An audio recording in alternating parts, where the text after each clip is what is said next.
Lori Adams who is our honors advisor, will talk about the honors program. All right. Thank you. Yes, and I have a wonderful job in that I get to work with students like Sam. Tonight I want to talk to you about opportunities here for teaching briefly, and then also about research opportunities. That's a real big theme here. And then once I'm done, we'll be sending you off on some lab tours so you can actually see what some of the facilities are like here. But I think it's so important to get that experience. I call it experiential learning. So trying out things like teaching and research while you're here at the university. And I'm going to go over some of the reasons why I think that's true here in a second. So I just have one slide about teaching. You may not realize this, but as an undergraduate, you have an opportunity to do teaching here in the biology department. We have several different types of teaching internships, and this is just highlighting one called Advanced Teaching Internship in Biology, and that's led by Dr. Brenda Light, who's here tonight over in the audience. And so I'd like to urge you to consider a teaching internship, not just if you want to become a teacher, which might be the obvious thing. There's many other reasons why you would want to try teaching, and the idea is that as an undergraduate, you would serve as a TA alongside another graduate student in the Foundations of Biology course, which is one of our introductory biology courses, and you would actually assist in teaching other students. And so it's very useful if you're thinking about planning to go to graduate school, planning to take the graduate record examination, which is an exam you need to take to get into graduate school, the MCAT, which is important for med schools, DAT, which is important for dental programs. The reason it's important is that the way to really assess your own understanding is if you can teach the material to somebody else. And I think it's a very useful skill to have, and it can help develop your own understanding. And so if you're thinking about even any of these fields as well, consider teaching internship. And it's a course that you would register again. Also, if you would like to hone your leadership and communication skills again, consider a teaching internship. It's not always just for the obvious reasons that you want to become a biology teacher. There's many other benefits to it as well. But I do want to spend the rest of the time that I have talking to you about undergraduate research. It's an experience that you can have here that is unique to a research university like the University of Iowa, and I think it's one that you really should try to take advantage of. And here are some benefits of undergraduate research. Actually, there are publications out there, and I have them here at the bottom, tiny, tiny little print. This is just to say people recognize this, and they've recognized for many years that the benefits of undergraduate research are real. And there's a lot of reasons why, as an undergraduate, you might want to do research in a laboratory here on campus. First of all, the obvious, learn lab techniques. Of course, you're going to learn really interesting things, procedures, and things of that nature. There's a lot of skills here that you may not associate immediately with performing research in a lab as an undergraduate, and that's to learn to work independently and on your research project and as a member of a team. So the notion that scientists sort of sit at their bench and don't talk to anybody is completely untrue. All scientists collaborate together. We work on our own projects a little bit, but then we're constantly talking to each other. We're working as members of a team. So you're gaining those skills. You can certainly help to clarify your career interests. A lot of students come in wondering, I don't know if I really want to do research. I'm leaning towards some certain different fields, and so you undertake some research and you get an idea of whether or not you want to go further down that road.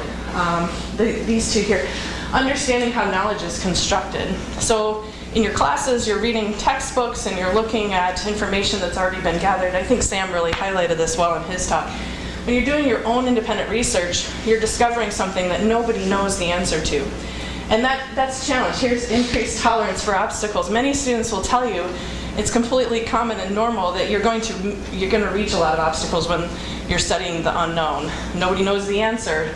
Nobody has the answers for you. And so you can see how difficult it is to construct new knowledge, and you can experience that process. So again, hopefully I've enticed you to do some undergraduate research. So now I just want to talk a little bit about the research done here in the Department of Biology. Of course, it occurs all across campus. But here in the biology department, we have about 30 research active faculty. You may not know that the professors teaching your classes, most of them are also doing research in their labs as well. And we've got research labs upstairs and some across the street that we'll be showing you. They receive funding from federal agencies, also private agencies as well, National Institutes of Health, National Science Foundation, American Heart Association, American Cancer Association. They receive funding to do research in their labs.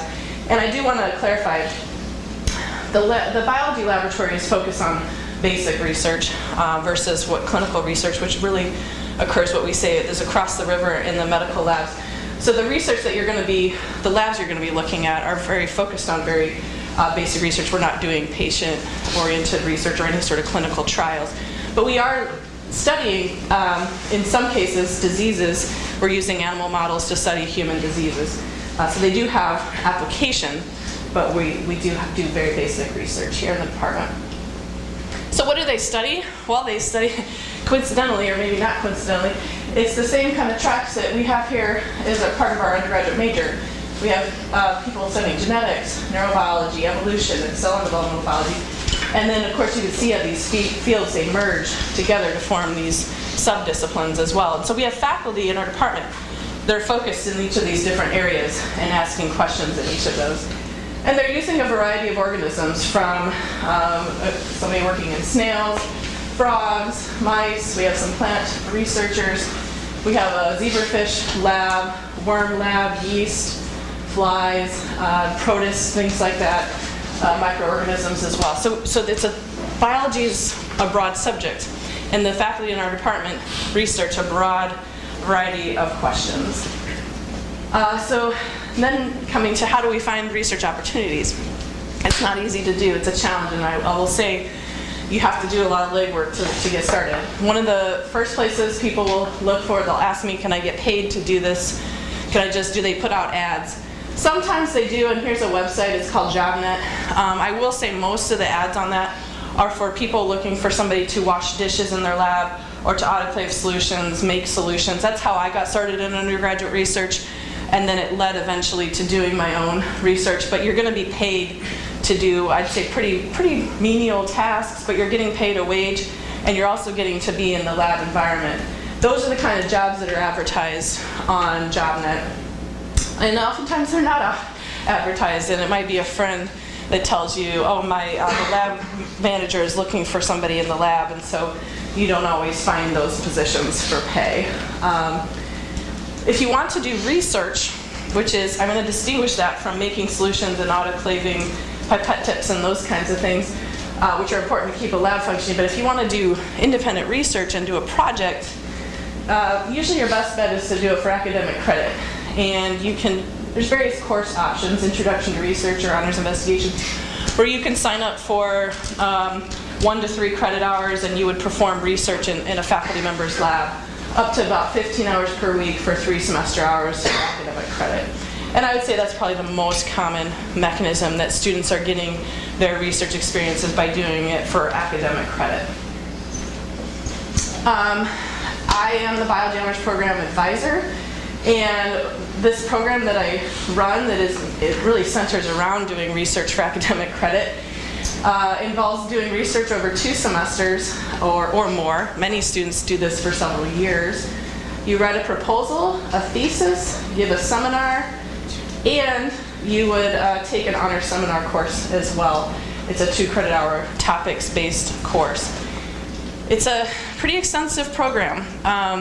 SAM is a product of our program. I have around 30 to 40 students that are in the program, and it's pretty rigorous, but there's a lot of benefits here. You're getting the research experience with a faculty member, you're getting writing experience, you're getting communication, oral communication experience as well by giving a seminar. So I challenge you to do the Biology Honors Program. There are GPA requirements here as well. There's also scholarships and fellowships for biology undergraduates, particularly for Biology Honors Program students. Academic achievement scholarships for around $1,000, summer research fellowships for $1,000, and we have some teaching award and a research award. So for students that are considering, that have dedicated themselves to going into the advanced teaching internship or honors program research, you can apply for a $500 scholarship. And those announcements come out usually in March every year. So we're a little early here in the fall, but those announcements go out usually over email. And those are, again, these are scholarships just for biology undergraduates. So then we get down to funded programs that support undergraduate research. We talked about, research for academic credit. There are programs on campus that do pay you to do undergraduate research. In particular, the Iowa Center for Research by Undergraduates, here's the URL, is on campus. They work with undergraduates, outside of the Department of Biology, from all over campus, and you can get several $1,000s in fellowship money to do research. The key there is that you have to have a research mentor to be able to apply for one of those fellowships. So you can't just apply for it and then they place you with somebody. So you already have to have identified a mentor, and that's where talking to people like me, other advisors as well, that can help you find research mentors is useful. But this is something to realize that you can get paid to do research. Also, I am the director of a program called Iowa Biosciences Advantage. It's a program to increase the diversity of students getting PhDs. This is exclusively for students that want to get into PhD programs. And we are funded by the National Institutes of Health, where again, you're doing research with a faculty member. You can actually get paid to do research up to $9 to $10 an hour year-round. We offer student seminars that will help your professional development, and we also provide career counseling as well. So what would I do with that PhD? It's a rather exclusive program, and there's an application. There's the URL for the Iowa Biosciences Advantage. And we take students the very first year that they're here on campus all the way through their junior year. And then my last little bullet here is on summer research experiences. I just want to mention really quickly a good way for students to get summer research experience if it's just not going to work out during the academic school year is to dedicate a summer or two to doing summer undergraduate research experiences. If you just Google those words, you'll find these, like, they're called National Science Foundation Research Experience for Undergraduates, American Association of Medical Colleges, Howard Hughes Medical Institute, University of Iowa. They're all over the US too, as well as University of Iowa. These summer research experiences, they're 8 to 10 weeks in duration. You're going to be doing research almost full-time, 40 hours a week during the summer. Room and board and stipend is provided. It's an opportunity if you're going to do it here, or you can check out another school and develop ties for the future. So the message that I really want to send is that there's a lot of different ways to get involved in research. Again, we talked about research for academic credit. There's fellowships out there. There are these summer research experiences. It still requires a fair amount of legwork on your part, though, to be very proactive. People won't really seek you out for this. You need to seek out the opportunities yourself. So some tips that I have: plan early. I mean, the very first semester you get here, when would it be? I wouldn't recommend doing research the first semester that you walk on campus. I would recommend thinking about how it would fit into your 4-year plan. Maybe it's going to work really well for you to do this starting your sophomore year or your junior year. Talking with your academic advisor, Amy, or me, the honors advisor. There's other advisors in different majors as well. Attending ICRU sessions, that was the Iowa Center for Research by Undergraduates. And then browsing departmental web pages, and this is our web page. You can look at the faculty research descriptions and see what the faculty are doing.